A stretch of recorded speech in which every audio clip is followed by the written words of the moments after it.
Hello. Start up the stream here.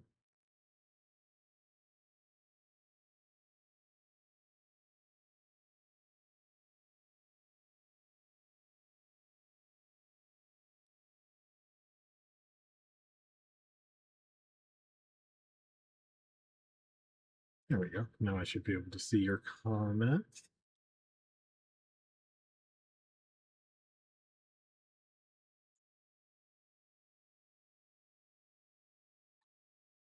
What's on tap for today? So today we have a exciting show, I think. We're going to be doing a brand new sculpt.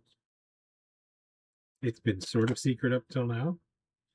We are doing the Count from the hilarious House of Frightenstein, which, if you're not familiar, is a classic 70s Canadian kids horror show. Kind of a variety sort of thing. Very unusual show. And I'm doing this with permission. Hey, Payne. One of the show's creators. Hello, Payne. Mr. Mitch Markowitz asked me to do a mug for the show. Fully licensed. Yep, fully licensed, all that.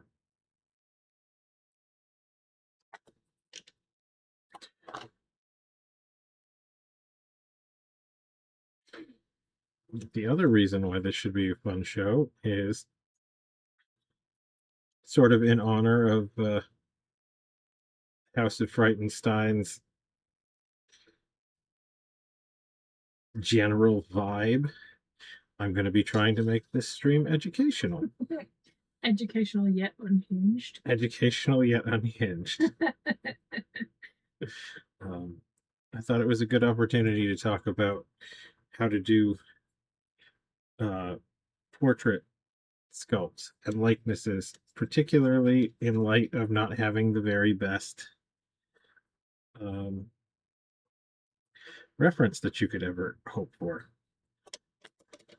because you never do end up with the reference that you'd want, even if you get to do it all yourself.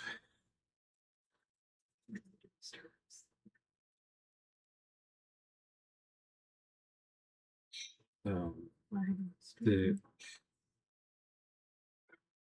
amount of stuff online for the show is somewhat smaller. So the reference pictures that are available aren't terrific. One up on the screen? Sure.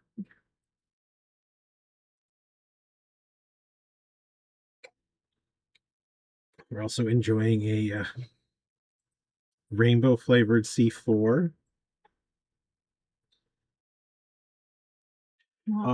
The show ran for, I believe, 4 seasons?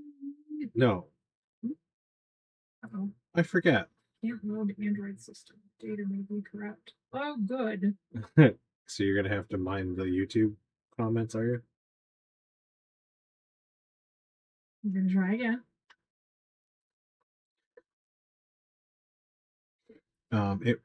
It ran in the mid 70s. And I think it had a couple of seasons.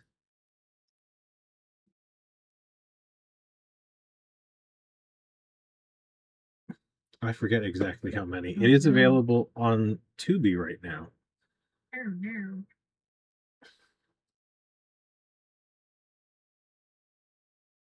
Which is where I've been watching it.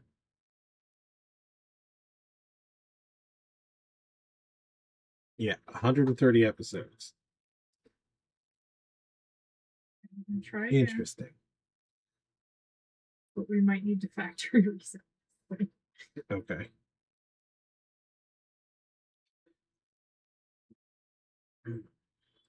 So as we can see, I have made an armature as per usual, and there is nothing fancy about this.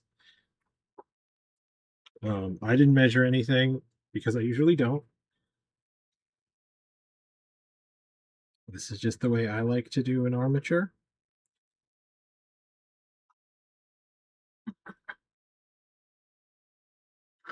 Because I never stick to the same placement for anything.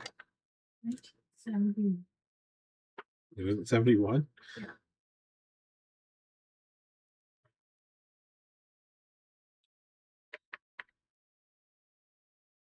I don't know if it was old. May have been.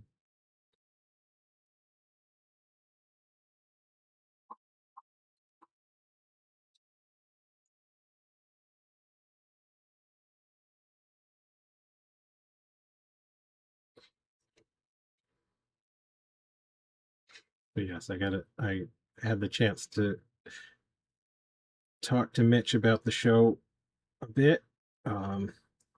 And it was initially intended as very much a children's show and kind of took off in Canada and the States in sort of a late night time slot as more of a variety show, often for people that were mildly stoned.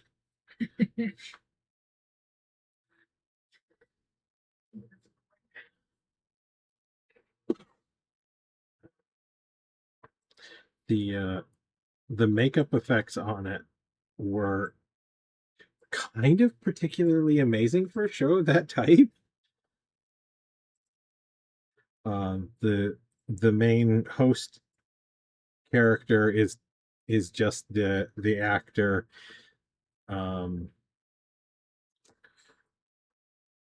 whose name is what was that? Yeah. Billy Van. Yeah, it was just Billy Van in makeup and a wig, but he also played a ton of other characters on the show. I don't think he has those appliances.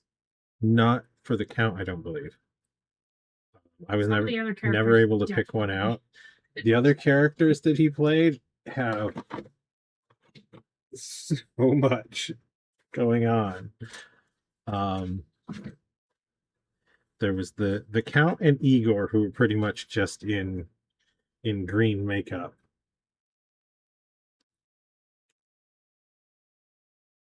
But his librarian character, just I'm pretty sure the same. It's also Billy Van.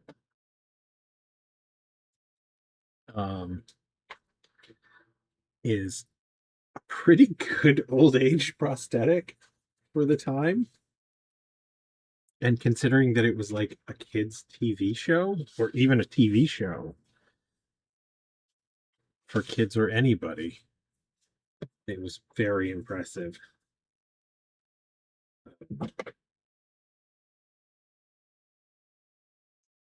That pick is particularly rough. Yeah, let me put the other one. But that's the one that I'm using for my my primary proportion. And actually, put that first one back up for a second. So the reason why I'm using this really rough image for proportion is it's relatively frontal, and it's not a neutral expression, but it's sort of in the neighborhood of what I want to use for the character without being too big.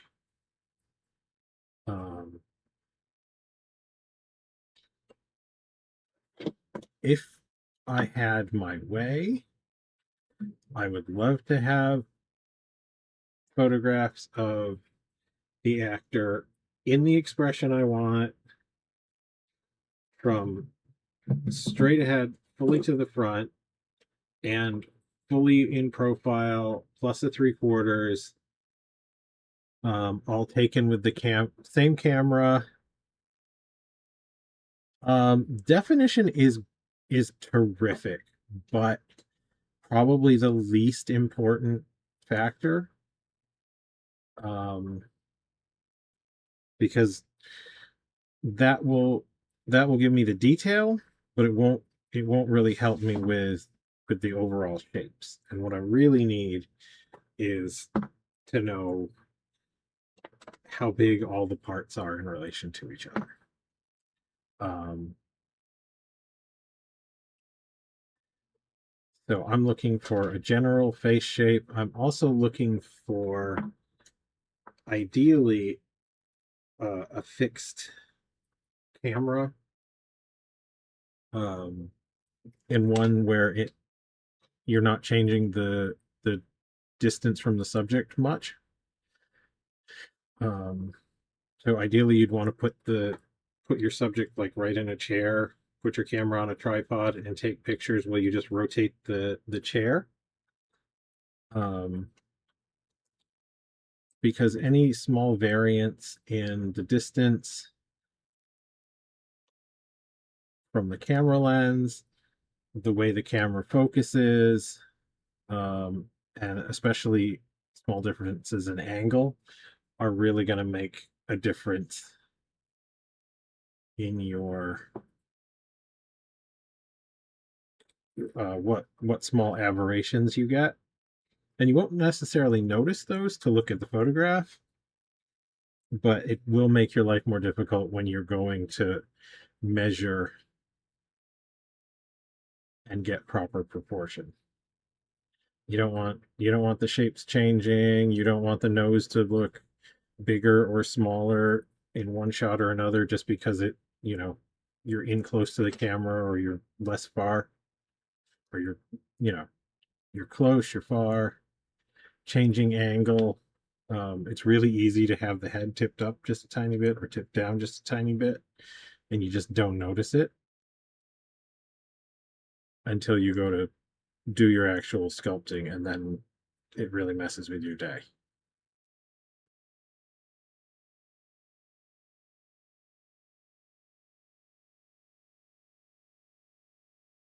Uh, Kind of looks like he's got a weird bowl cut. he does have a weird bowl cut. He's got a weird bowl cut with a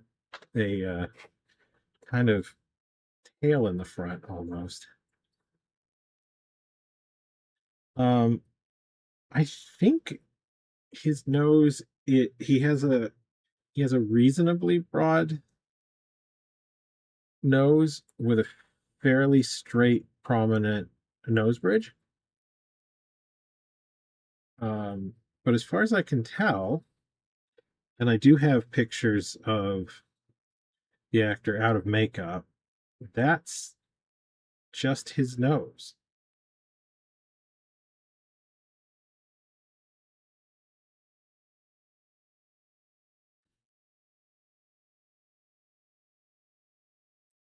Oh, I should have sent you this too.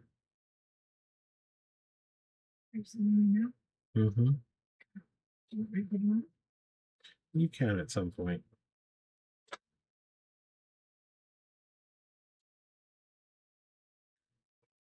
You need to be very careful and make sure to look at the same occasionally.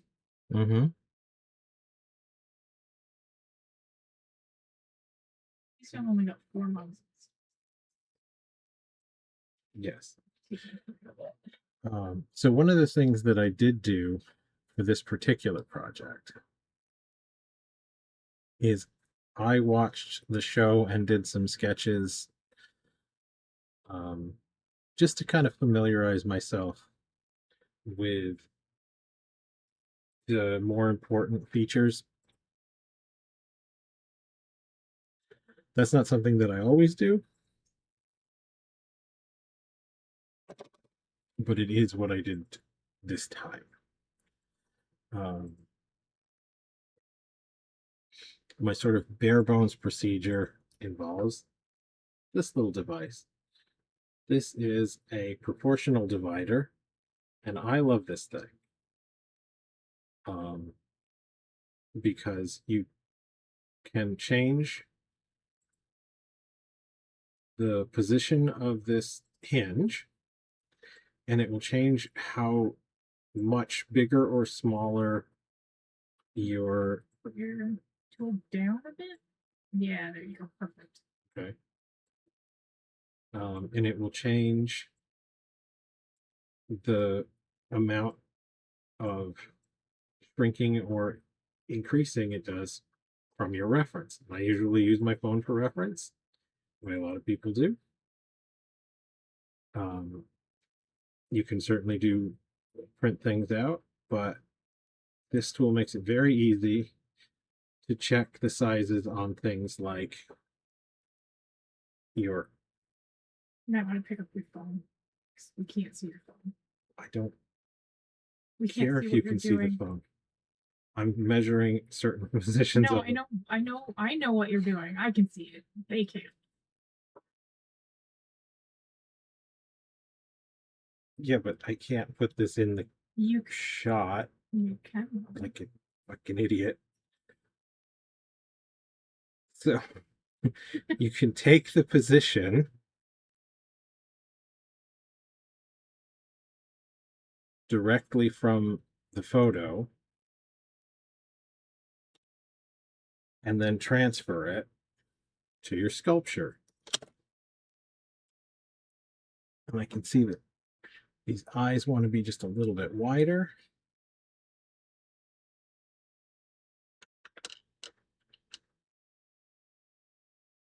Where's my enucleator?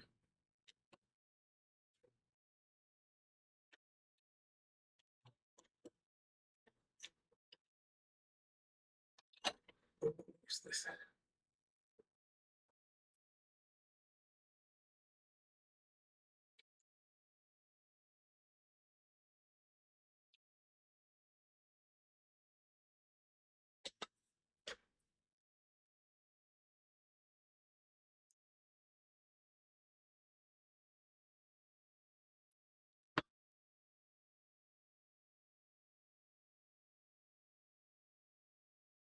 It is a fun show. It reminds me of Mystery Science a bit. Hmm. It has a lot of that kind of, it has a very zany vibe. Yeah. Uh,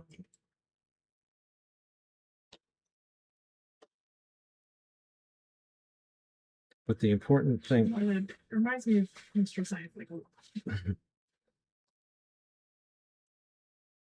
Which I like. there's a lot of one take energy in in in the show.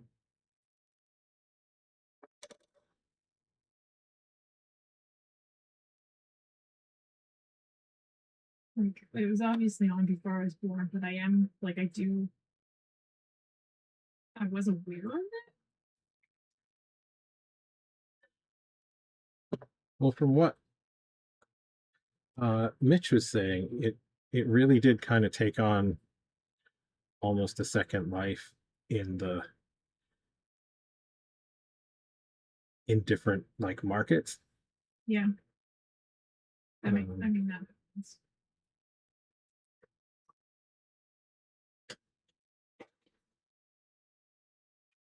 Yeah.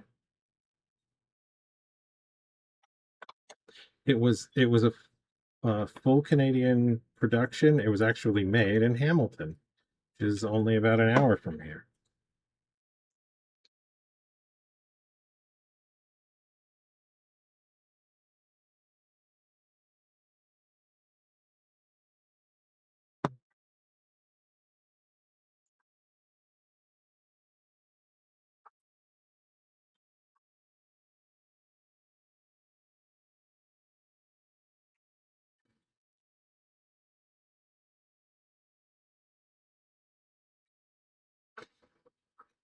It's really interesting seeing the make sure this hasn't changed. Good. Seeing all the different characters.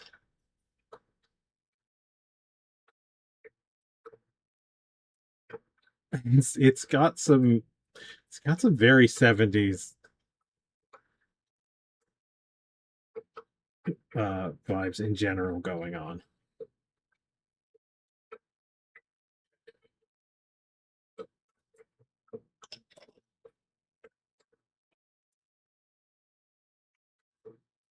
A little more room for this eye.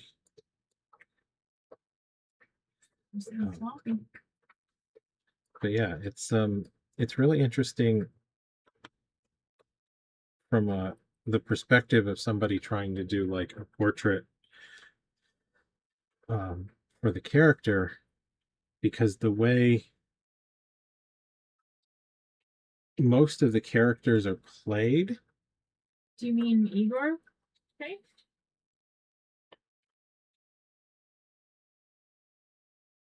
Great. Water. I don't remember which one had water hoses. Unless you're talking about the his Frankenstein monster that he's always trying to fix. Oh, maybe. Oh yeah, you'll definitely get some Doctor Who vibes in this too.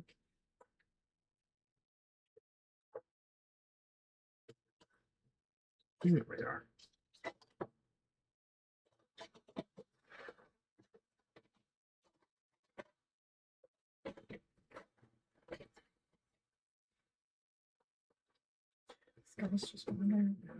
That could be Igor. Bald, mustachioed, heavy man. Is he green? And green. Yeah.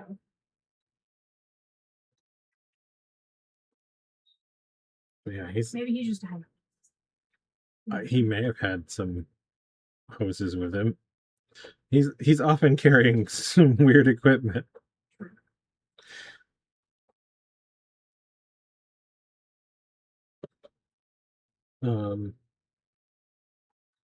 But yeah, the way the characters tend to be played, especially the ones that are played by Billy Van,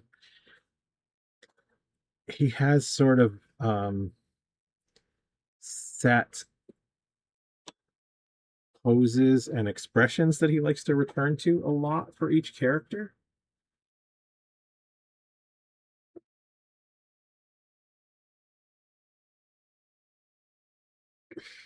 Which is really great for making it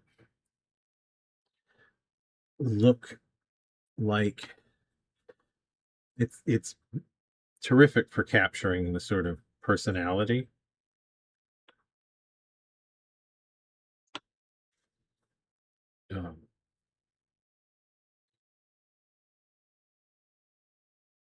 He has when he's doing his count, he has this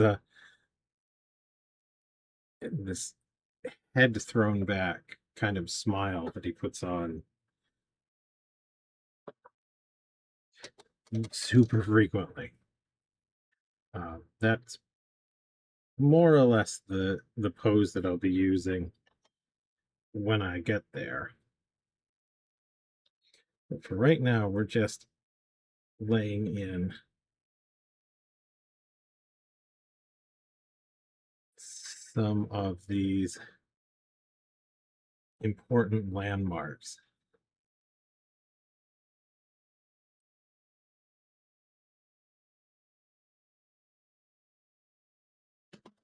So for example, I'm setting the space between the middle of his eyebrows and the tip of his nose.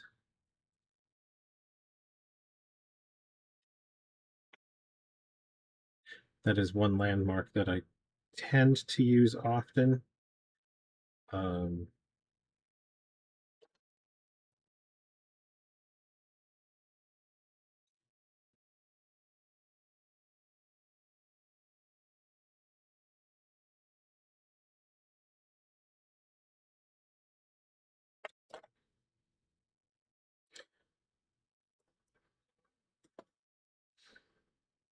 Now you can use any landmarks that you want. There really aren't any set particulars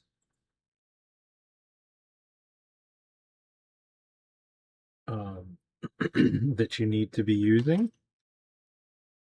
I know there are a lot of people who recommend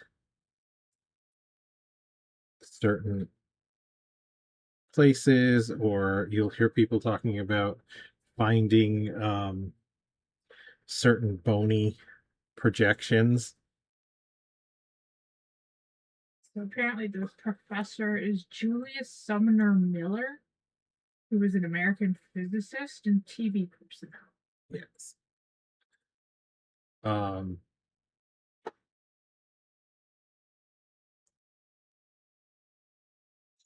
yeah, you can use any landmarks you want. Um, I've heard a lot of people recommend trying to find areas of bony prominence. The idea being that your face and your body can move around, but your skeleton tends to stay in the same proportion.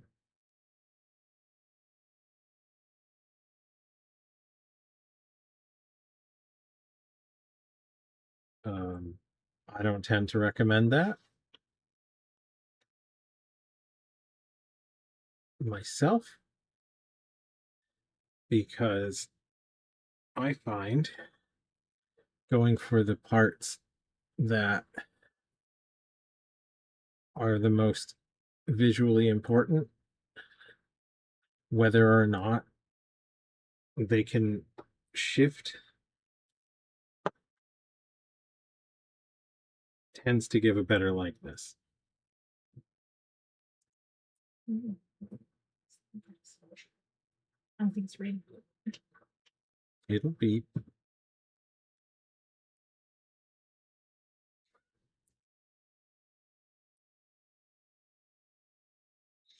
um, I got the same sense about the professor when I first watched the show. I think he may have been in some other stuff that I recognized. It does seem he's a TV person. Yeah, it did. Um, so I'm going to take. I do like to relate a lot of things to this point between the eyes. Um, I find that's often helpful.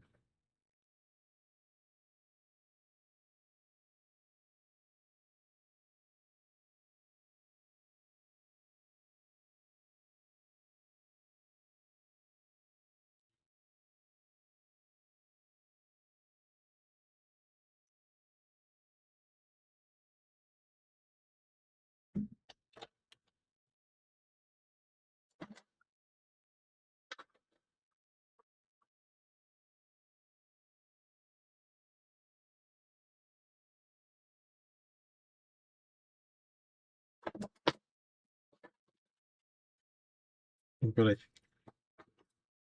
think one of the most important aspects to get right is just the height and width of the head. In this case, because the hair is really prominent, and this isn't the hair that I'm going to be using um, for Are the you getting a big collar? what? I'm going to give him some color, yes. Probably going to be a little bit less.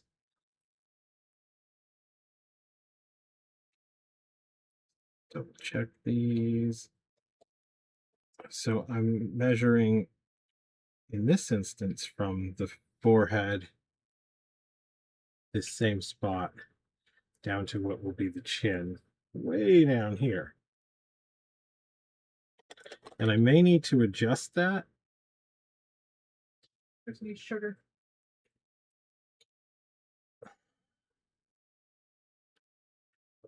It might. Very tart. Was right. No, I'm good right now. Your simple syrup, yeah. No, I didn't make any up. What? I did not make any up. Oh, okay. Right. Sounds like it. You can add regular sugar and let it dissolve eventually, but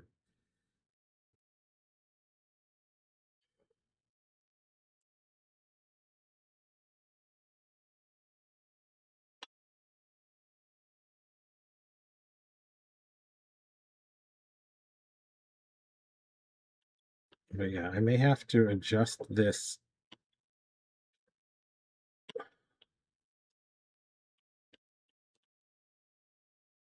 jaw because this feels a little long to me.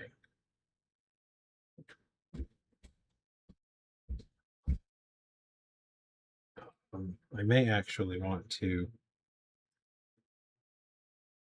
slightly. No, I'm going to go ahead and do that. I'm going to change my proportion because I haven't got too much sculpture done, and I don't want this head to get too big. So I'm just adjusting closer to the center.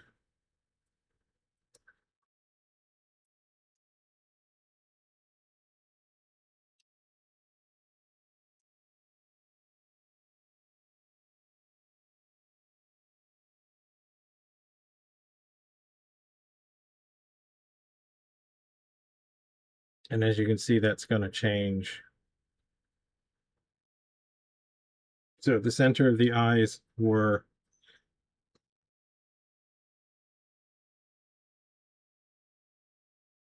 going to be that size, and with the adjustment, that's moved them in a reasonable bit.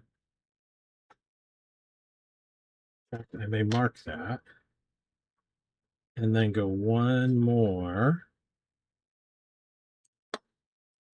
just to see if I might like that better. This particular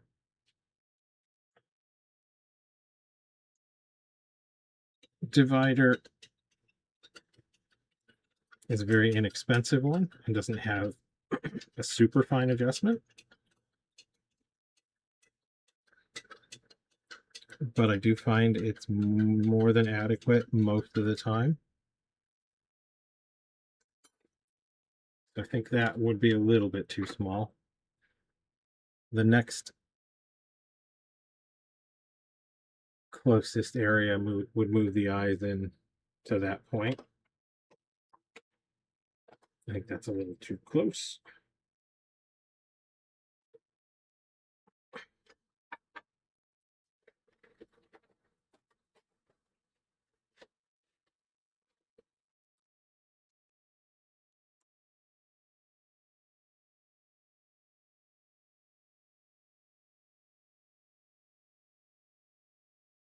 So I'm going to move them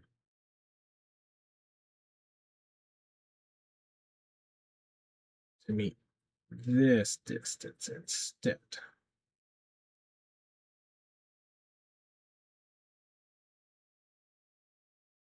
Which is just going to be a couple of small adjustments.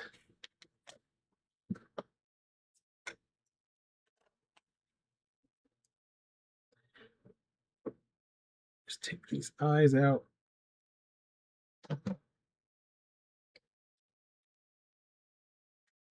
This is why I tend not to use a super tight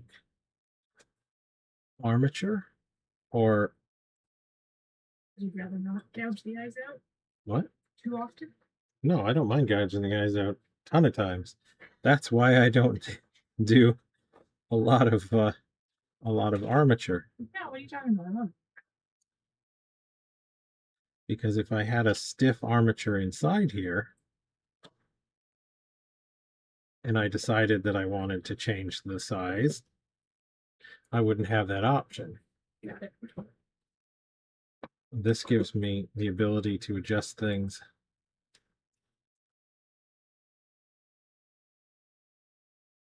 quite often. And also the ability to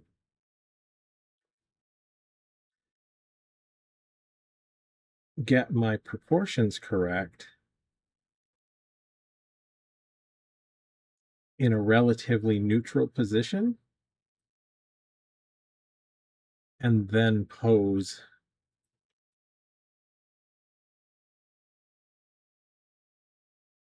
the sculpture at a later time, which I find very helpful. Check those.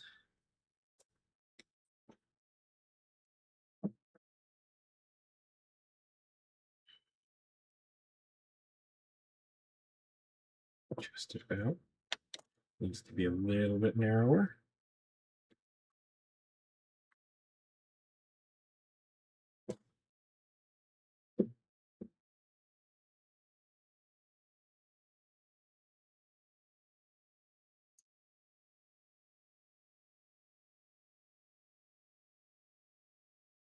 I find it's particularly important with my mug sculpt because I have kind of a I have kind of a hard limit on how large I can do a mug and have it be reasonable and fit in the kiln nicely.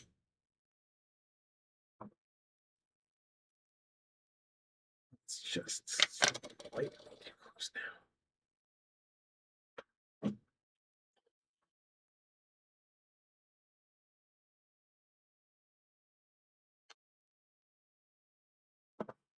Yep, it's got a lot of the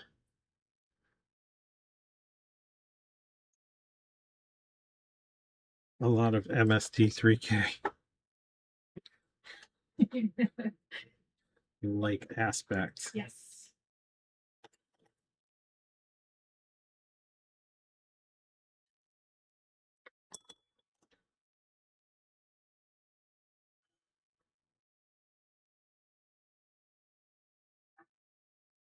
So there are a lot of ways to do armatures, and I don't think that my way is specifically the best way, and that's the way you should always do it. Yep. Yep. Exactly. Yes, it does have Low budget. it's got I don't know if it has low budget vibes for me.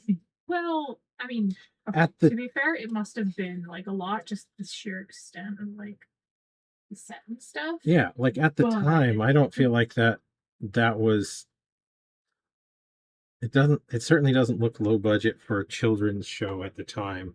yeah, It's got a lot of Captain Kangaroo kind of production values.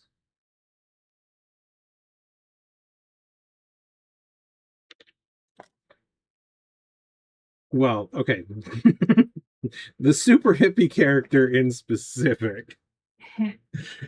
That's Mitch. But that is Mitch, who we've been talking to.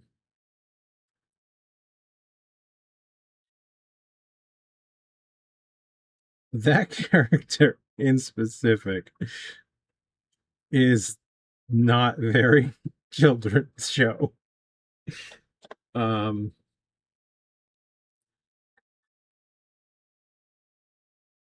That that's odd to be odd in there, I think. I mean, what about the gorilla they throw? The gorilla.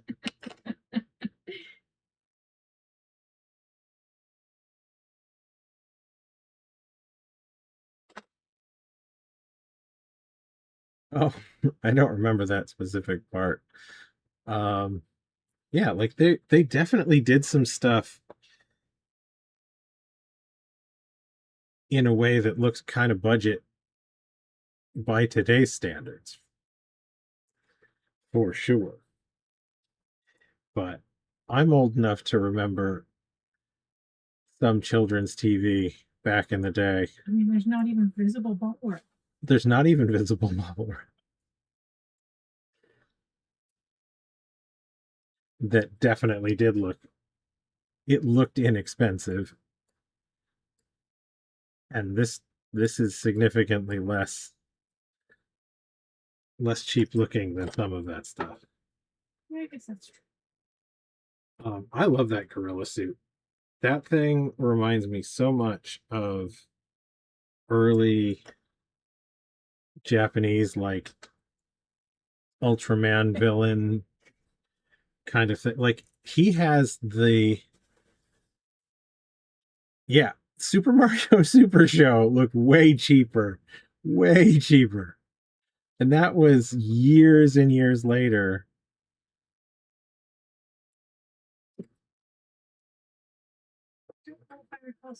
You don't remember the Super Mario Super Show? No.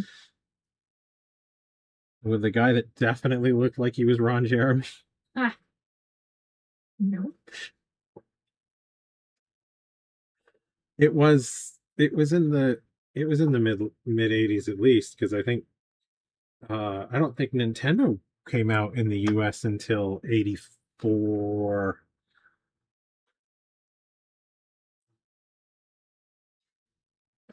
And that show was a few years after that. No, maybe it was 82 that the Nintendo came out in the States, but certainly a full decade later. Take a measure of the width at the temples. Just slight share down.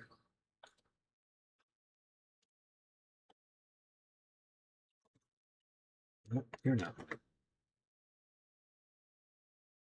You're not my big remove clay tool. You are.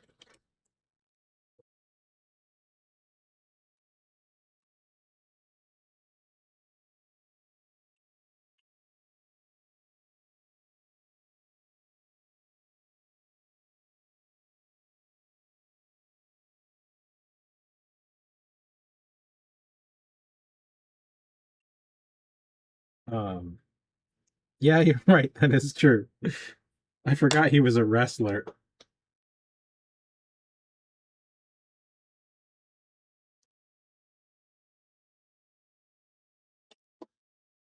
Okay. So one thing that I don't do that a lot of people do when they're sculpting is they will very judiciously ignore things like the hair. Um, You don't ignore the hair? I don't ignore the hair, and this is a pretty good example of why not. Okay. The hair is pretty damn prominent on this character, and it completely occludes everything underneath it. So I could take a guess where this guy's head actually lives inside that hair. Is it done? That's usually what the beep means.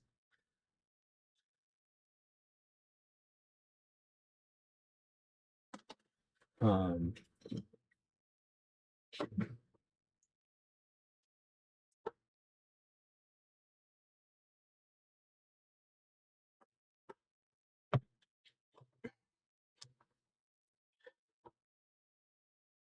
but that's all I would be doing, is taking a guess.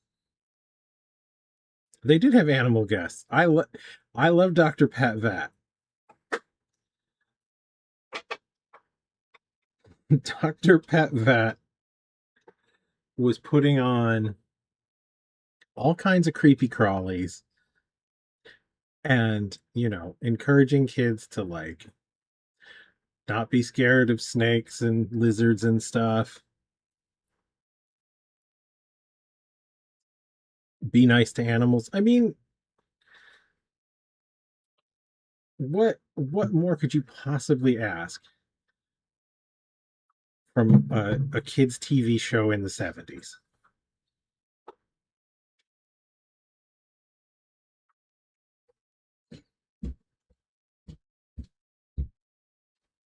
Yeah, looking at the turtles. I mean, it's not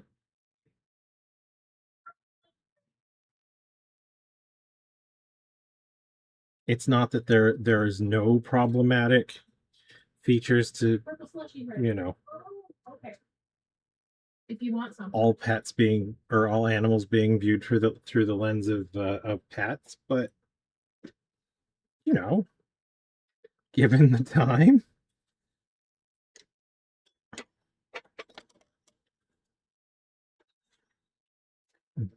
be nice to animals, even the weird looking ones. Like that's a Are you ready for selection? what? No, not quite yet.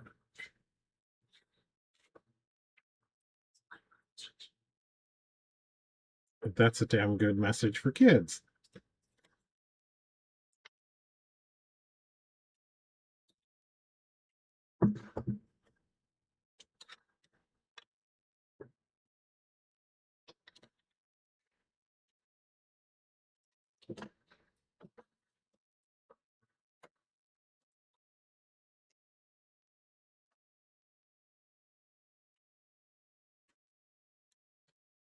Cooling down a little bit of extra clay here. I have off camera a nice big glass palette. It's actually a shelf out of an old refrigerator.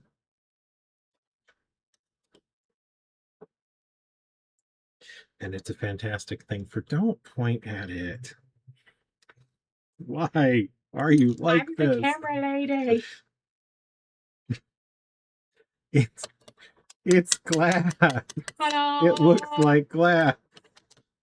The clay doesn't stick to it. It comes out of the crock pot nice and hot and soft.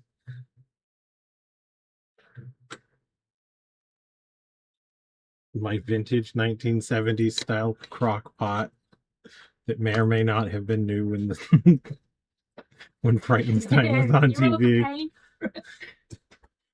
Don't encourage her. I'm the camera lady. I'm not encouraging the camera lady. I'm a lady.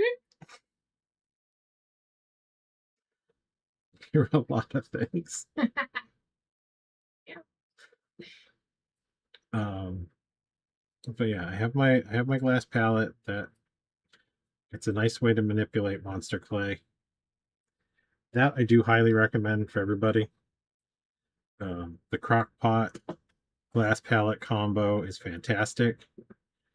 Um, I have worked with the microwave version, and that is nowhere near as much fun.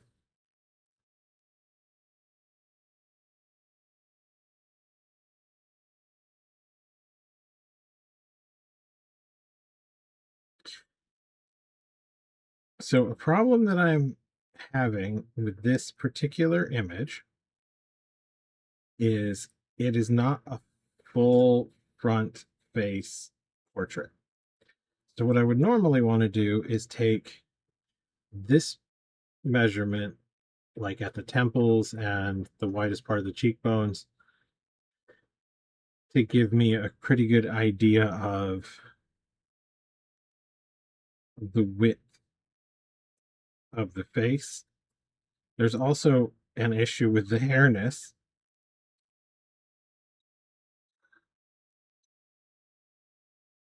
Really obscuring that outline of the face. But that's okay. We can work around that.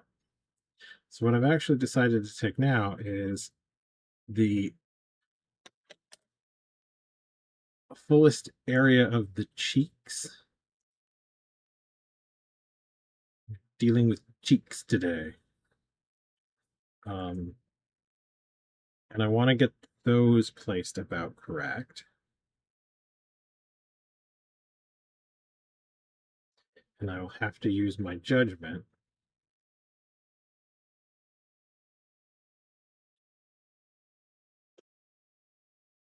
for the rest of this.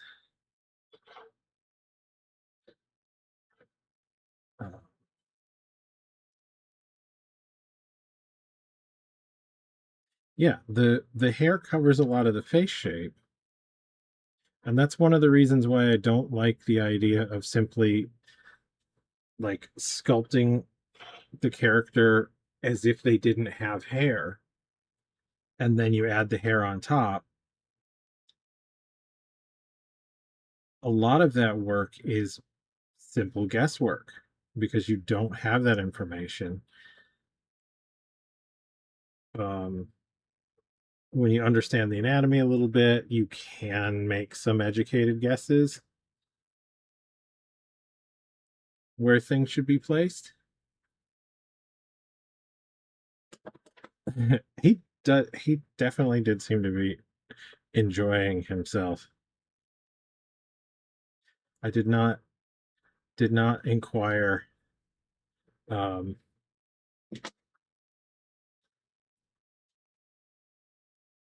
when I was talking to Mitch about, you know, what it was like working with Vincent Price I'm sure a lot of on people those do that. shows. Hmm? I'm sure a lot of people do that. I'm sure they do. I mean,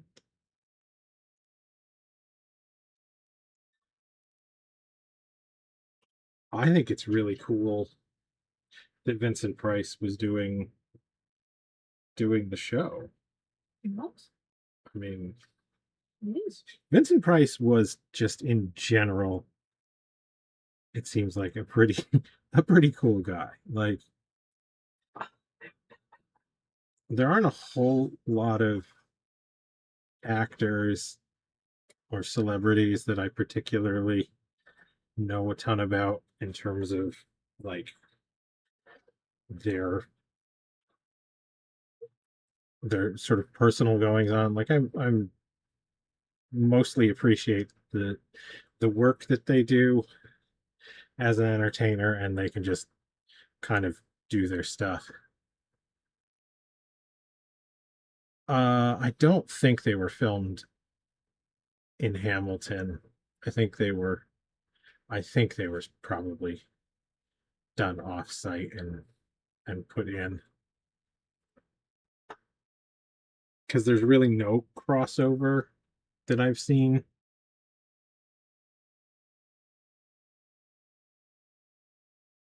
in terms of sets or anything. I've never seen any like interaction in any of the episodes where Vincent Price was um, you know, doing any scenes with anyone else or anything like that. I it it may have come up and I just didn't see it,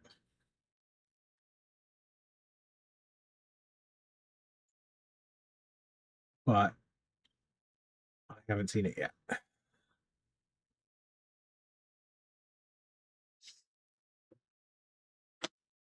Yep, it's all just been Vincent Price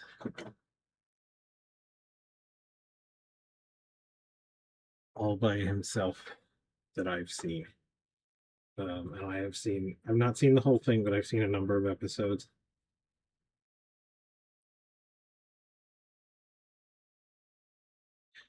Yep. And I think at least one of them I saw was definitely his outfit from the Fall of the House of Usher.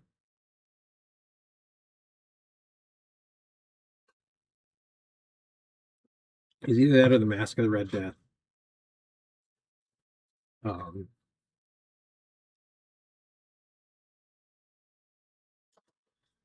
his kind of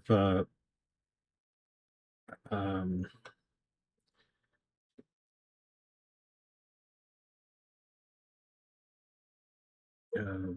very late medieval piece with the poofy sleeves and turban kind of thing. Collar. Big poofy collar.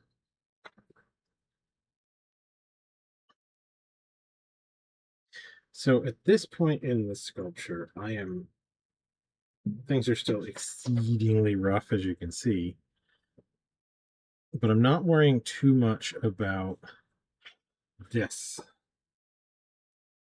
profile face. I will need to go back and make quite a few adjustments to that, I am sure.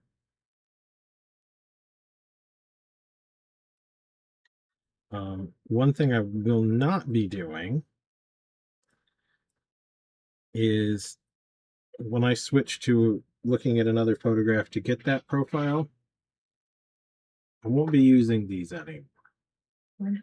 Because when you change photographs, unless you've specifically set out to take those photographs, and I mean, if it was me, unless I had taken those photographs myself, I don't think I would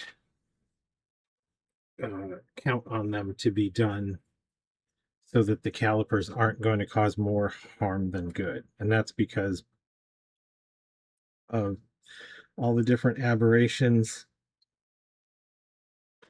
that we talked about earlier, and just the fact that this is a straight,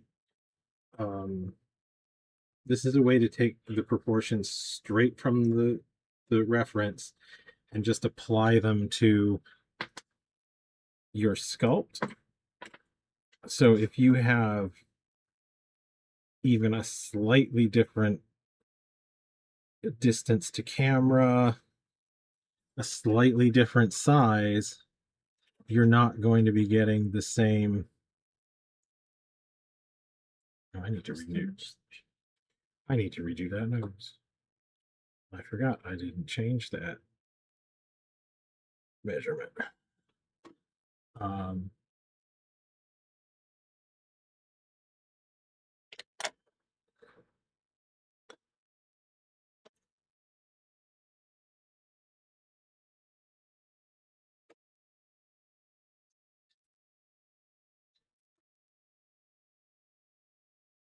yeah, you have to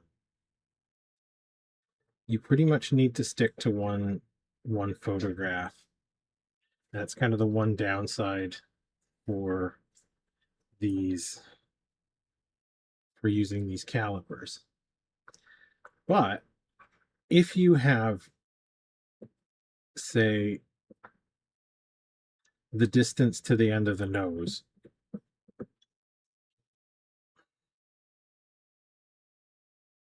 correct from one angle, and you can more or less count on that being correct, when you turn it sideways, you don't need to take that measurement again. You know where that bounding is.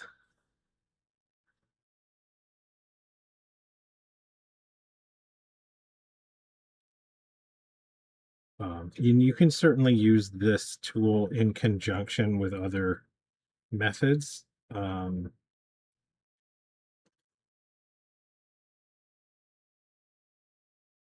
There are people who recommend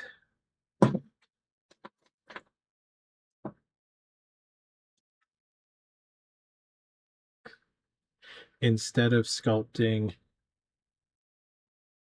the whole round of the figure, a lot of times they'll start with, say, a profile, and they'll sculpt only toward that profile, so you end up with this little ridge of clay.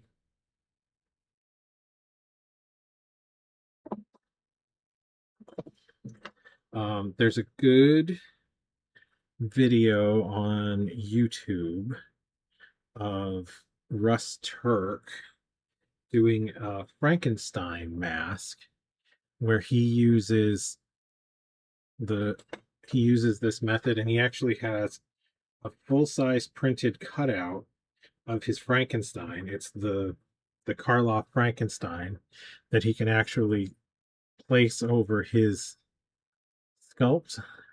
So people will get this just this profile correct, and then fill it in from there. That's not my favorite method. It certainly has its place. I might use it for specific things. If, for example, um, I had a really good profile, which this would be exceedingly rare. Profiles are usually the hardest to find. But if I had a really good profile image, and that was by far the best image I had, I might use that. Um, I might go that method, but that's not my usual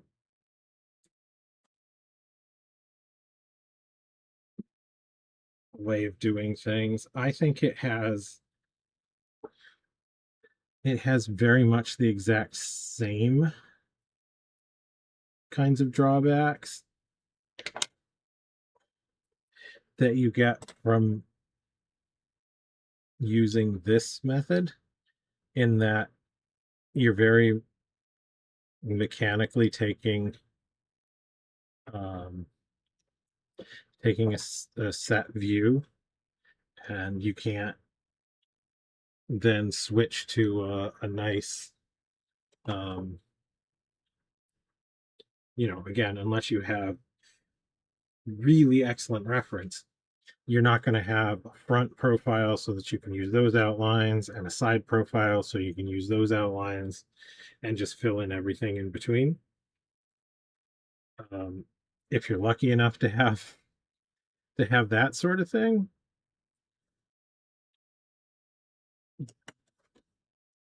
that's great, but it's rare.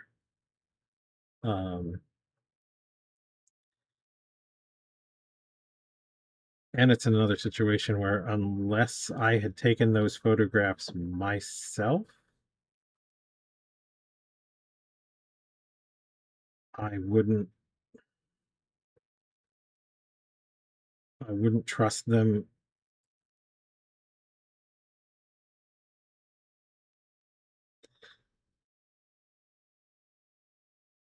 to be accurate enough to relate one photograph to another. It is important to have other views, but you have to kind of abandon your mechanical aids. At that point, another good tool that I don't use as much myself, but I know Jordu Shell recommends it, is taking a photograph of your work and then overlaying it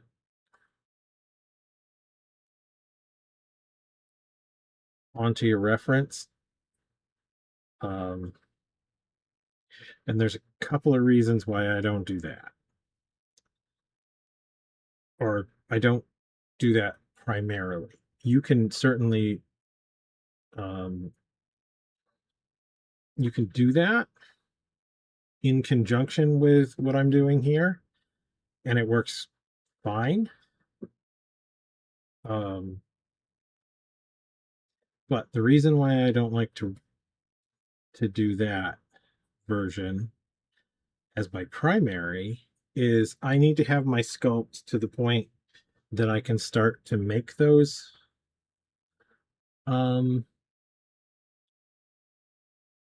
I have something to photograph, so that I can start that process of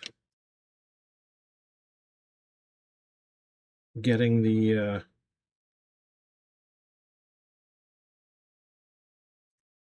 making that comparison. And until I have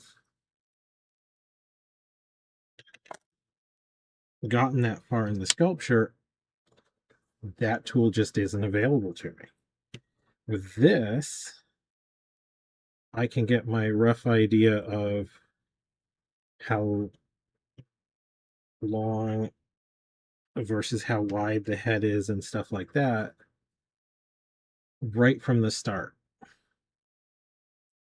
I don't need to have anything sculpted. This gets me right in the vicinity right away.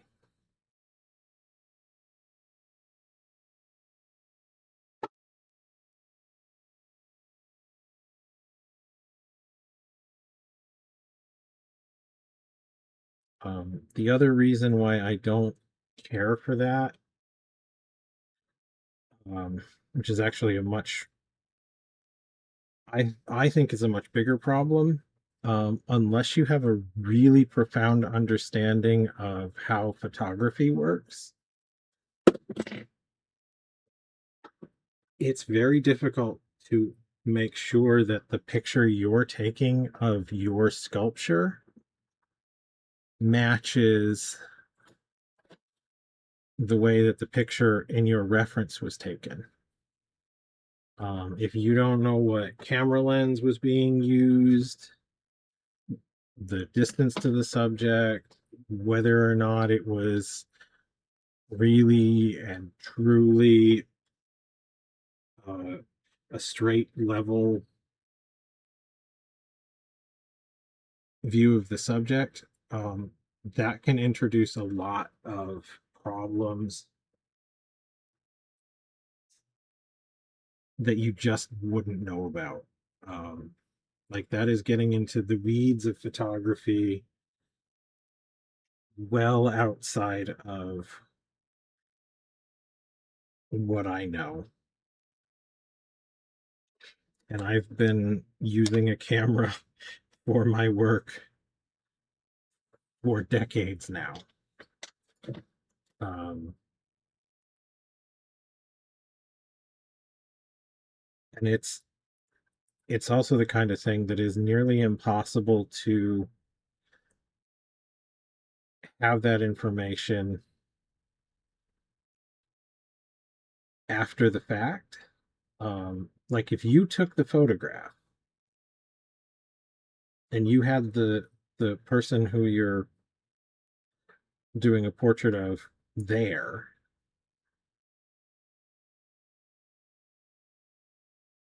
so that you're using your camera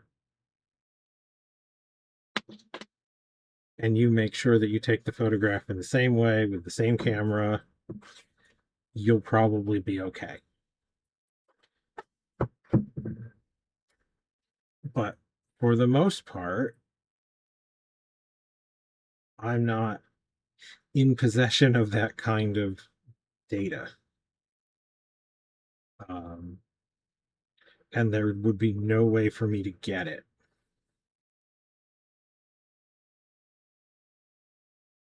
So those kinds of lens aberrations and things that really would throw off your proportions in a fairly significant way are impossible to compensate for. Um,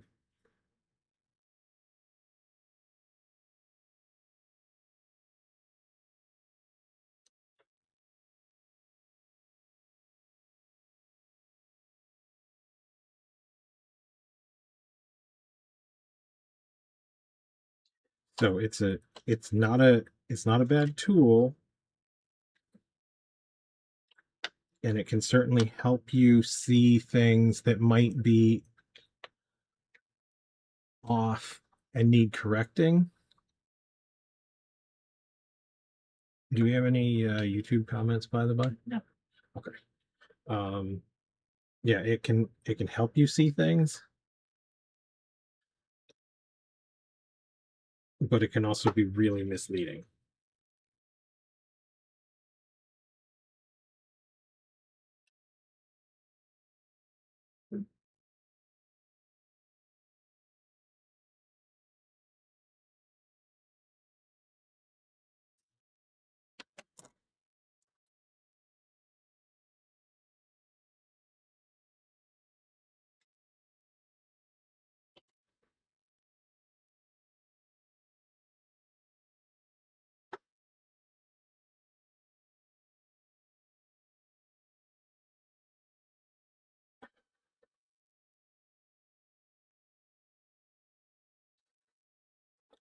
Yeah,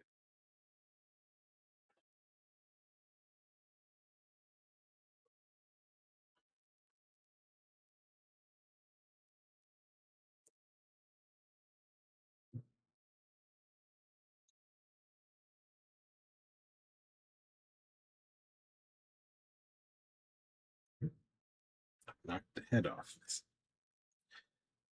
armature. And when I talk about armatures with my work, it's just a really, really, really, really rough version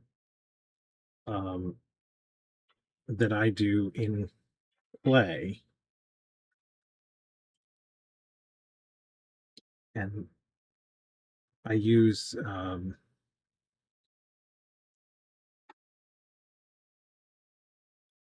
mostly almost like a pinch pot kind of technique.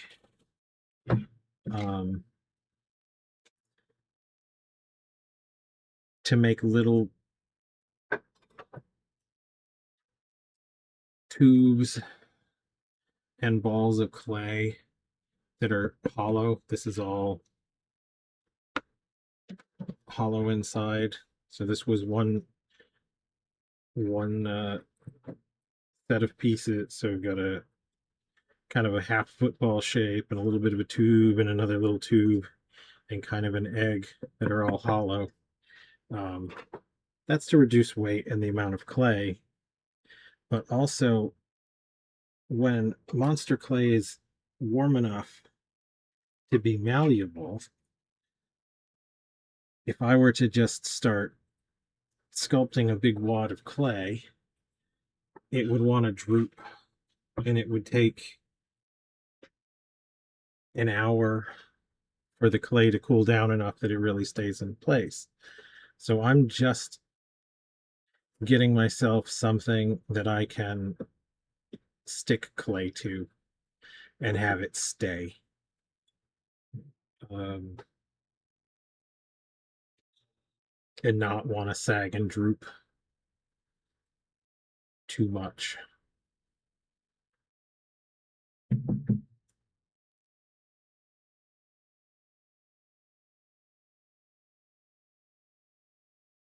Just starting to indicate very roughly where some of this hair is going to be. I'm going to be treating the hair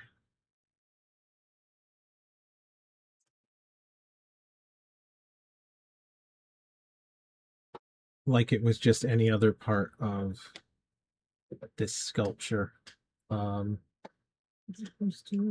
as opposed to trying to sculpt and then add hair onto a finished character. Um,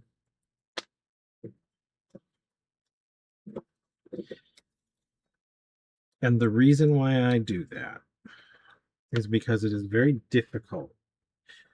Do you always do that, or is it I do specifically pretty much for this? always do that. The only time I would make an exception would be if the hair were going to be applied later, If it was a wig like if it was a wig. or If I was making a like rubber push, mask whatever.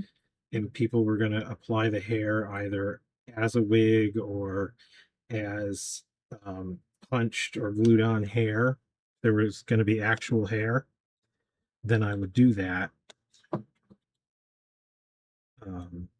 Because obviously you can't be sticking hair on top of hair and have it look good. You got to stick hair on on a scalp. Yeah. But even in that instance, there's a good chance that I would put a resist of some kind down so that my clay won't stick to this, and I would actually just quickly sculpt the hair in place so that I could evaluate. Placeholder hair. Hmm? Placeholder hair. Yeah, I would sculpt some placeholder hair on there, so that I could look and see how my sculpture was actually like how accurate my sculpt was, because it's near impossible to evaluate your sculpture with big parts missing. A really good example of that is when I made my Art the Clown. Several times throughout the sculpt, I actually got out a Sharpie marker and drew his makeup on, because if I didn't have that makeup in place, the sculpt did not look right. Even when I'm working with my finished pieces now, when I pull them out of the mold, art with no makeup doesn't look correct.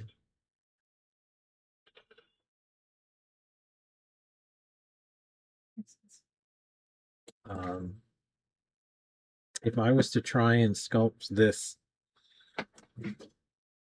character with and just ignore that hair was there,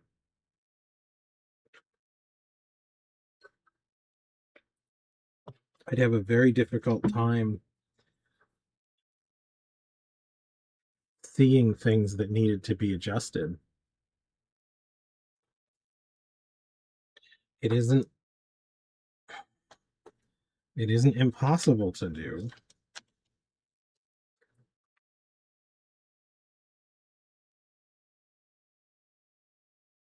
Um,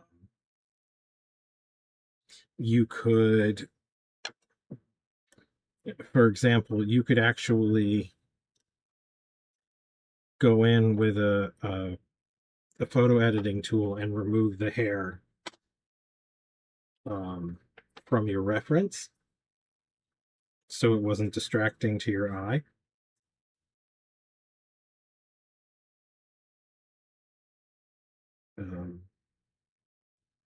I don't think that would be helpful to you unless it was a circumstance where, for whatever reason, that hair was going to definitely change, or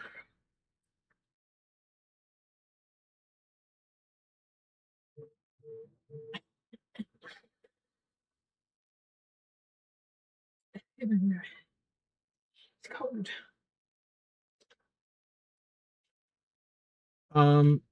well, I would want to get that shape out of my my vision.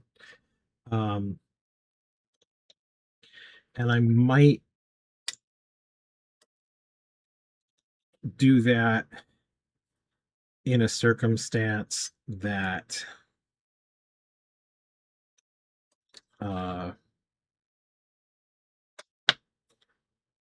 that the hair were going to be. No, I wouldn't be focusing on very small individual shapes. Okay, let me give you a concrete example. If I were to try and sculpt, for example, a drag queen like Trixie Mattel that wears a huge, enormous wig and very prominent makeup. Well, it barely wears makeup. Barely wears makeup. So demure. Fresh face. You'd hardly see it.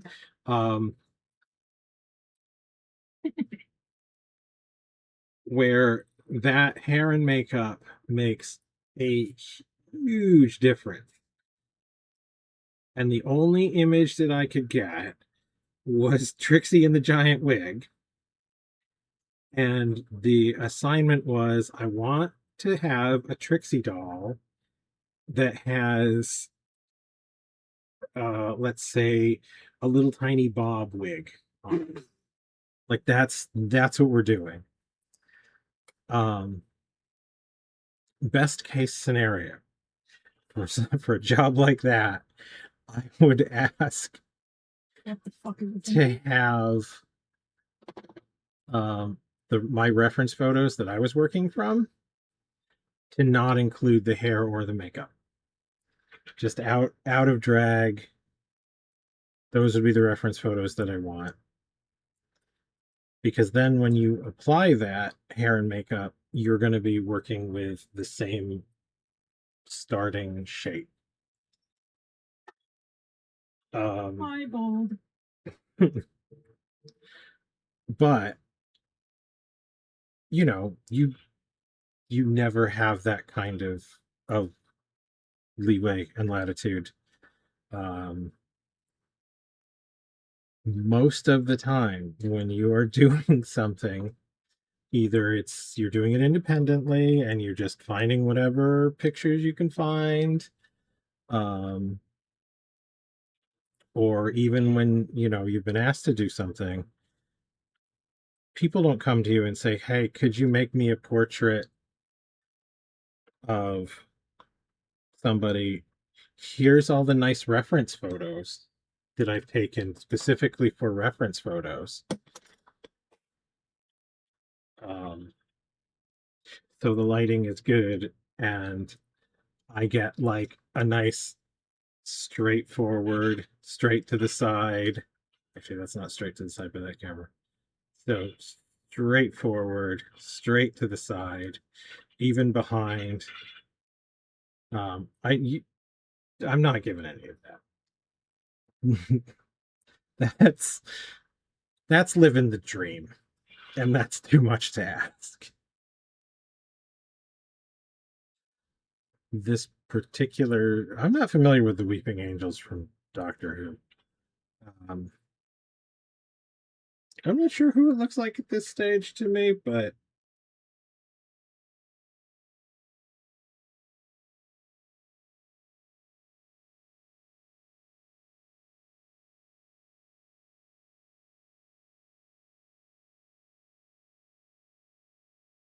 we're still smushing clay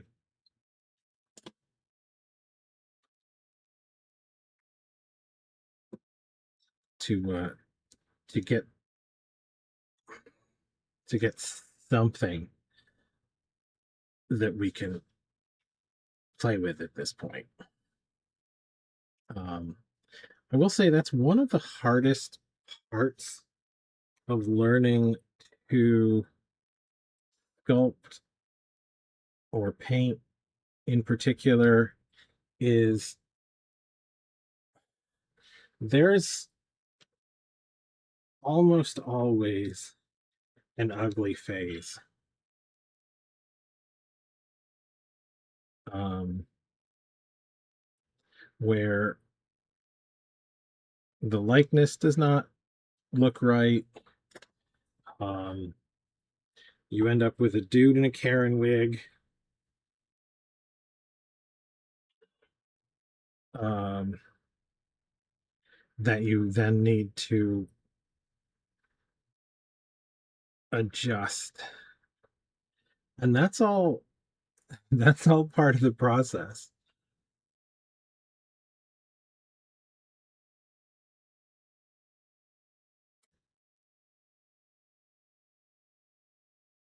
It's a cool process, and I thought it would also be useful for people um to see to see the struggle being real. Um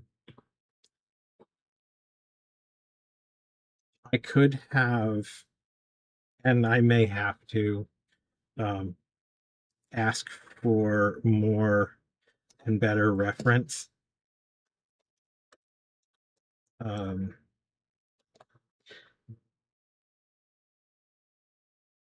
But that may not be available, and also it may not be available to people who are trying, if you're just trying to do a cool sculpture of like your favorite Batman or whatever, you're not writing a nice email to Warner Brothers and saying, hey, can I get some pictures of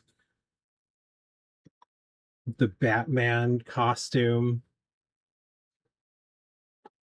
that I can use for my like cosplay sculpt or my sculpt or whatever? They're not giving you shit. Unless it's an official project, you got no support. You have to deal with what you can find. And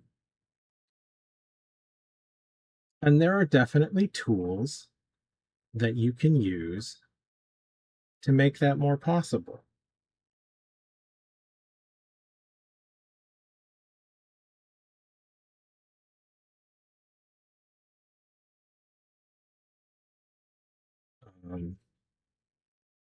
And I am going to try to show some of those tools off.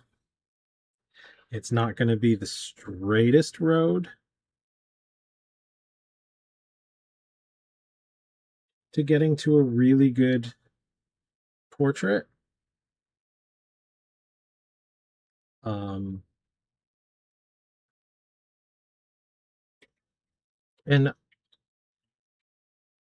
And that's fine.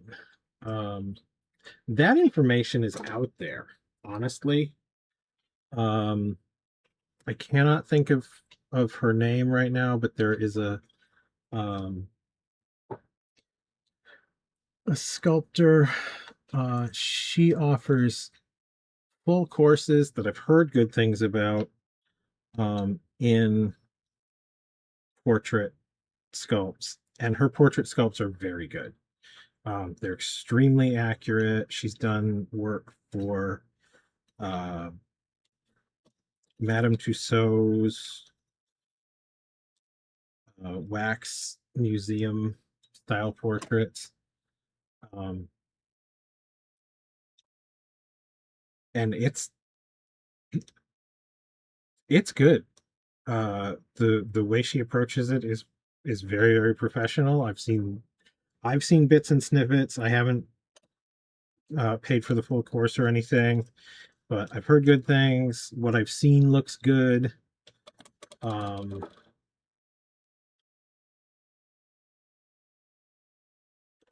But it's good for maybe not best case scenario.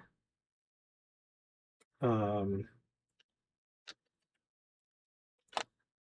terms of your reference, but she's working with good reference and shows you how to work with good reference.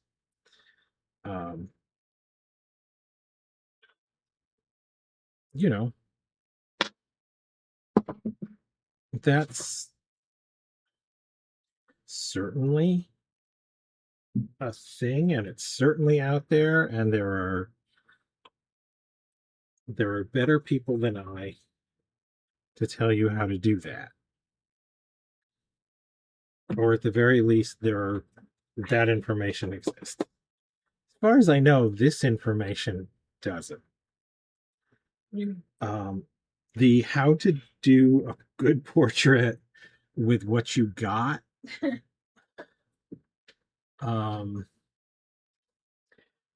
That's not out there. Portraiture? It's not it's not about knowing your limits. It's knowing it's don't be surprised by what you're asked to do with with what you get handed. I spent a number of years working on um, portraits as an oil painter, and let me tell you, if I had a nickel for every time I had a good proper reference photo to do a portrait, and I used to literally give people a guide for taking good reference photos when they inquired about a portrait. It's the kind of thing that was easy enough for anyone to do. It didn't require any specific equipment. You didn't need to go to a photography studio and pay to have it done. Just, do the thing. I would not have one nickel. Not one nickel. Never happened. If I had a nickel for every time I was handed a blurry old cell phone photo of someone's wiener dog sitting at their feet,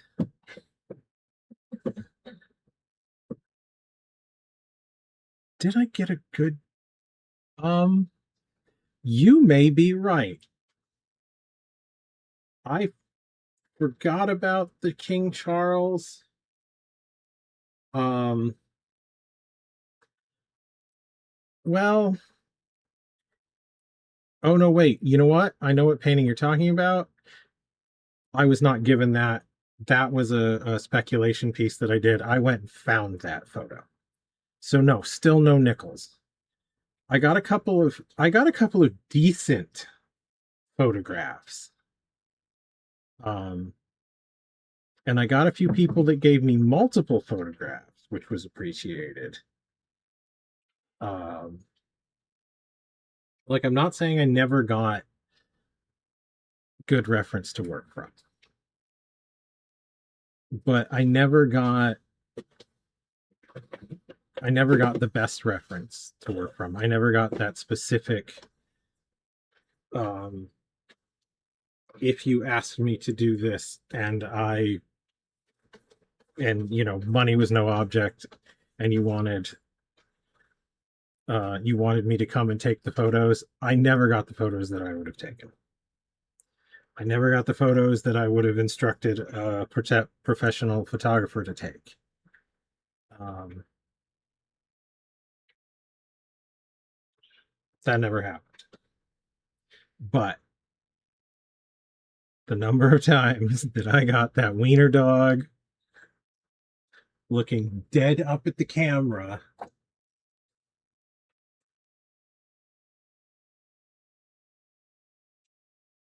and they wanted it, you know, seated and in a nice scene, and no, we can't get you any photos even close to that. This is the only photo we have of a dog that we tragically lost recently. I'd have nickels.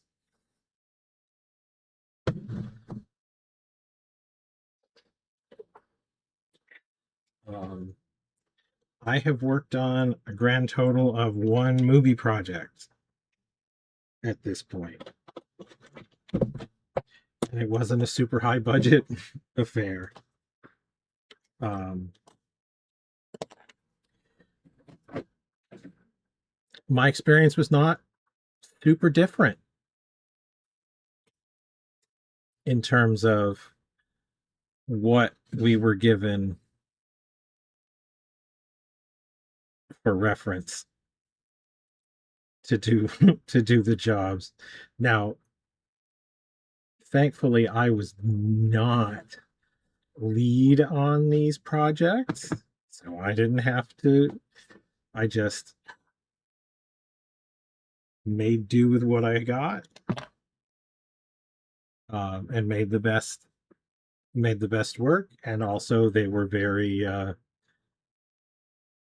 the production team was really good about liking the stuff that came out generally, and when they did ask for edits, they were nice and clear and concise. But things like, can you add a bullet hole? I sure can. Yeah, absolutely. I would work on a movie project again, and I would work with the butcher shop again.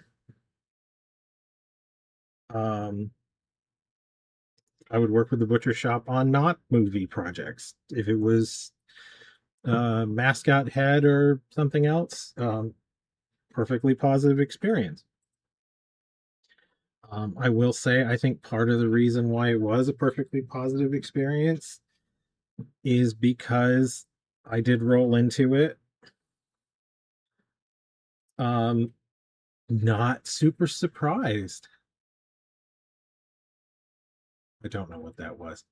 We got some kind of an alert at the top of the Twitch. Sorry? What? Twitch just flashed something that I didn't read fully. It may have been to tell us that somebody was doing something unrelated to our Twitch channel. Awesome. Well, it's your friggin' Twitch, so maybe it was somebody else you follow just started a video. I don't know. But that's what happened. Okay. I'm sculpting. I don't have time to try and investigate. Yeah, okay. I'm just okay. But yeah, like no, it wasn't you, Payne. It was Nope, you're something safe else. for now. But yeah, um,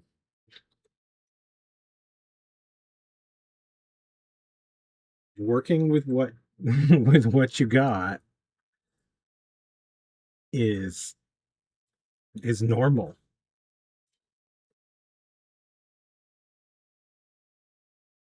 Um, you know, did we make adjustments? Yes. Did I resculpt a bullet hole on a character piece because the teeny tiny grainy footage that we were given for reference made it look like the bullet hole was off center in the temple and it needed to be right in the middle of the forehead? Yeah, yeah, I did that.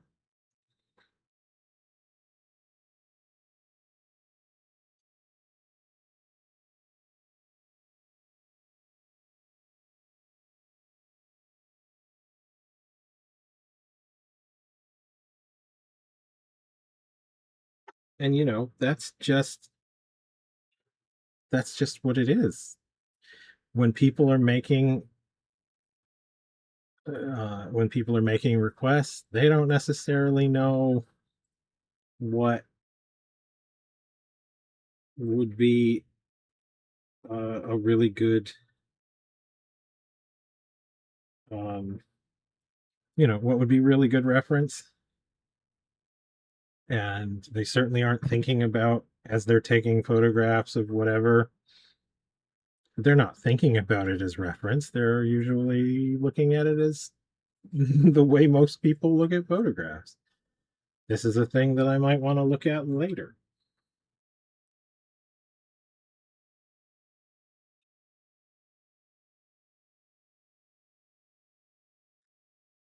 This is something that I would like to capture on film, or I find it amusing. That's generally what you get.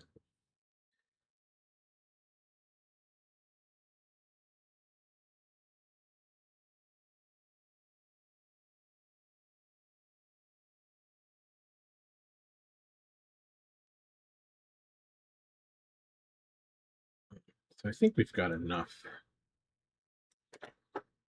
clay smoothed on this bad boy to start evaluating, I think.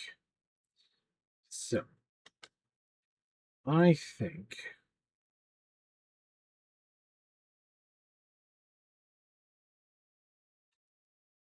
probably the hair needs to be a bit higher.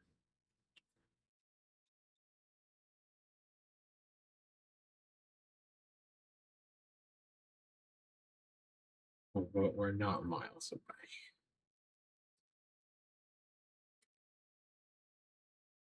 There we are. No, we're not. We're not miles away. Do it quick.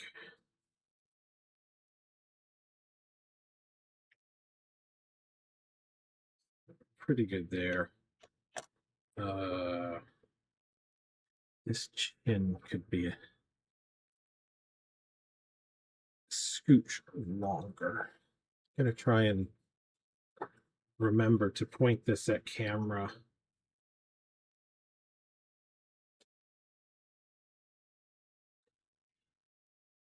before I make some of these edits.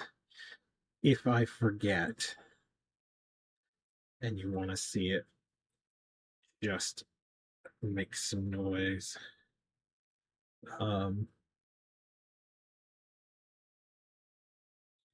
The shape of this jaw needs to be adjusted as well. I'm just going to, I think the jaw looks a little round for right now. This is going to get narrowed out. I also suspect that the mouth is just a scooch too high.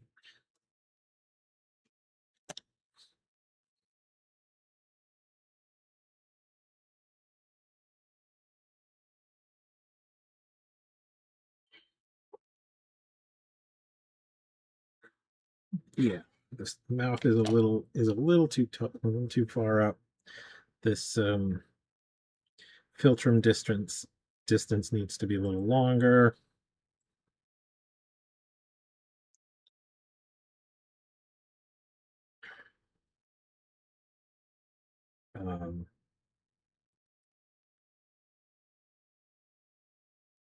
One thing to note as I'm doing this, there's a good tool. I am, as I'm working, what I am doing with mine eyeballs is I am evaluating the relationship of one piece to the next. So I'm looking for the relative distance of, say, the bottom of this eye to where the top of this cheekbone, or it's probably not so much bone, the way he's got that smile going, but where this cheek starts to turn. I'm looking for those distances. I'm looking for also shapes and lines that I can see, like these nasolabial folds.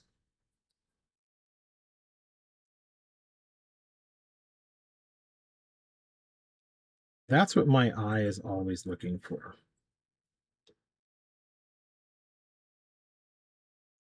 And I can check that with this tool. For example, I just realized, checked the width of the nose, and it's pretty close. The width of the nose tip would be another one. And that's one of the other really nice things about this tool is there's not like some magical, you got to check the eye distance and then the, eye to the corner of the mouth and that kind of thing. When you're looking at the piece and you think, is that quite right? That doesn't look quite right. if you've got the proportional divider, or you've got another option, which is really nice, and I didn't want to show it today, but I have a pair of steel dividers that I use, and if I'm going to print out a photograph and I want to print that out the size that I want the sculpt to be, I'll just use that, because they're just a simple divider, and I can take one to one. You can also use that and kind of do your own proportion. So you'll take, say, the distance between the eyes. If I didn't have the proportional divider, I might take the distance between the eyes and then just use that as as kind of a de facto unit. So if I was to measure the distance between the count's eyes, it's slightly greater than the width of an eye.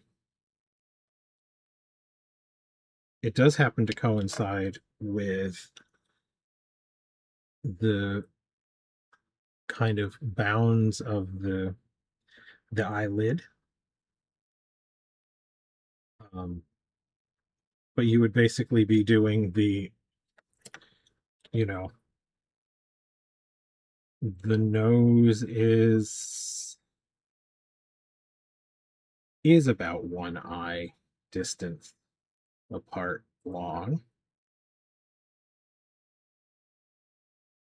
This makes it look like my nose is a little. Did I measure that?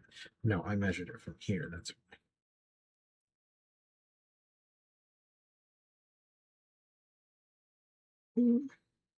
Still makes it look like that nose is a little long. So I may need to adjust that. But let's do that with my calipers.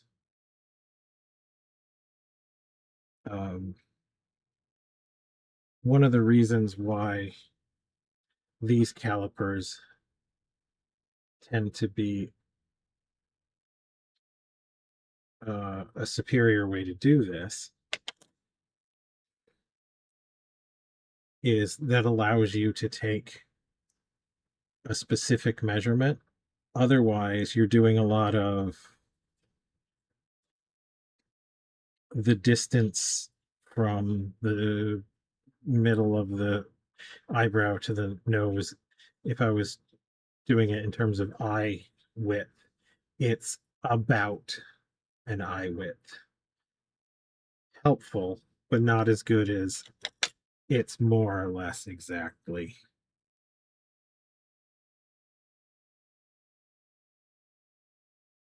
that long. Um,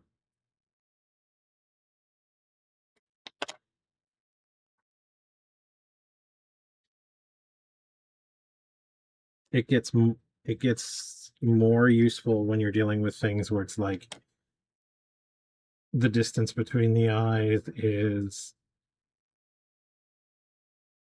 uh, about 1 2/3 the width of the eye. That's not bad.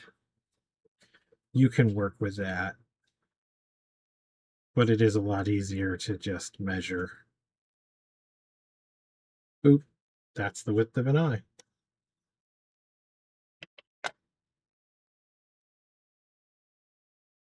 Um, but yeah, these devices for just measuring, just measure anything, measure everything.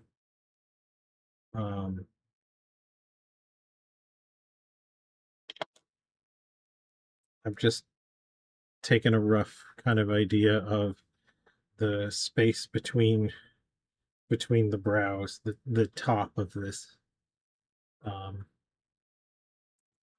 the top of the nose to the brow ridge transition. It's it's that wide, give or take. It is important to know that any of these measurements are subject to a little bit of error. So if you just trust them, oh yeah, if you just trust any of these measurements implicitly, you may have a bad time. Um, I keep getting. So, for example, the tip of that nose in this photograph is very difficult to make out. So I keep getting a little bit of variability when I measure. Um, so I'll measure and then I'll check, and it'll be ever so slightly different each time. So I'm going to have to use my eyeballs to make sure that that looks good when I put it in place.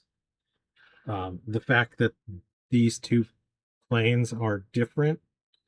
So what I'm talking about is when I measure this distance in a photograph, I'm really measuring this distance to what's essentially an imaginary point somewhere out here. When I transfer this to this distance, it does shorten it up slightly. So I need to be aware of that. So when it comes to tools, trust but verify. Use your eyes.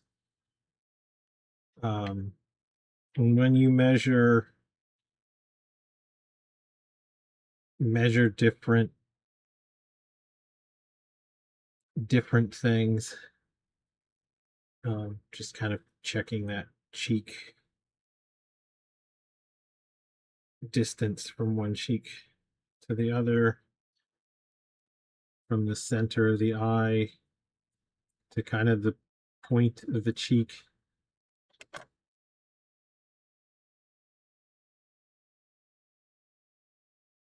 Yeah, there are decisions like that where you do want to make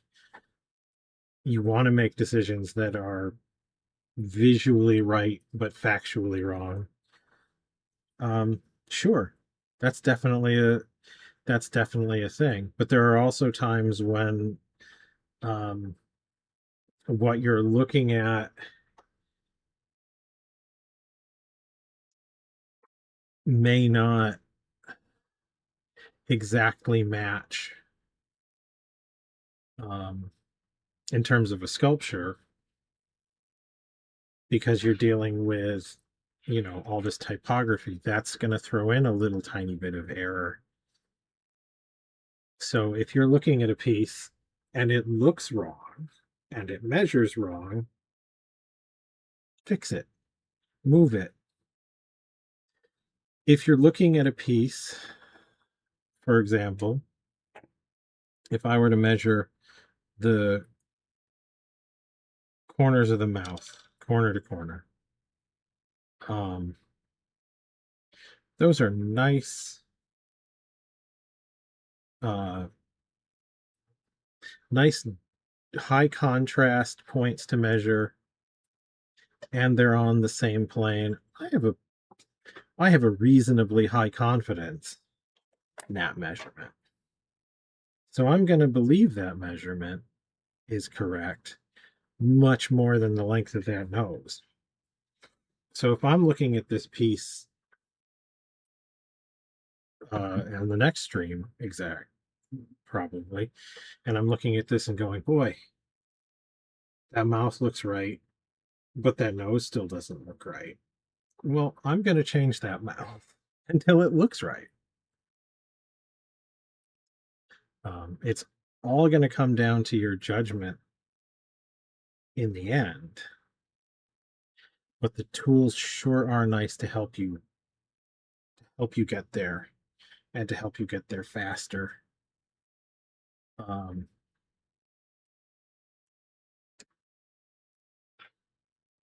as much as I'm not worried about uh, expression yet, I am going to pick up the corners of that mouth because it throws things off um, to look at. Making him look horrified instead of kind of happy is kind of not helpful. But yeah, we need to make adjustments. I think I have just time to give this example. A friend of mine, it was Chuck from Chuck's Curiosities sent me a picture of a project that he was working on, I don't know, a couple of weeks ago now. And he was having some trouble with the likeness because he'd been asked to do a particular thing um, that involved making a mask, which that's always a little bit hard for likenesses because you need to fit the mask over the head form so that it will fit because it was a wearable mask. And um, it was a mashup as well. So trying to find the likeness was a balancing act of make it look like the reference while also being slightly the wrong proportions and also referencing something else entirely. The something else entirely was a Halloween Michael Myers mask. So that has a very specific look. Um, so we had a good discussion about you know nah, this doesn't look quite right. That doesn't that it's always good to have a second set of eyes, but um, you know, it's always going to come down to your eyes. Um, if that if we'd used some kind of more mechanical way to look at that piece, we would have come out with completely different answers. And I saw his finished sculpt and it looked really good. Um, because Chuck is a good sculptor and he used his head instead of just trusting the devices. Guess what? Hey, guess what? It's time. It is time. So we are going to sign off as it is 10 o'clock. We'll be back on Thursday. I'm not going to do any sculpting on this in between You gonna behave? streams. I'm going to behave. At least I'm going to behave for the early part so that hopefully we can figure this out live and together. So Is it weird that I kind of wish there was leg warmers for this? Being so cool. that's why your knitting fingers need to get involved. Anyway, thanks for watching. I hope you enjoyed it. Um, We will see you we will next see Thursday. you on Thursday. All right, later, folks.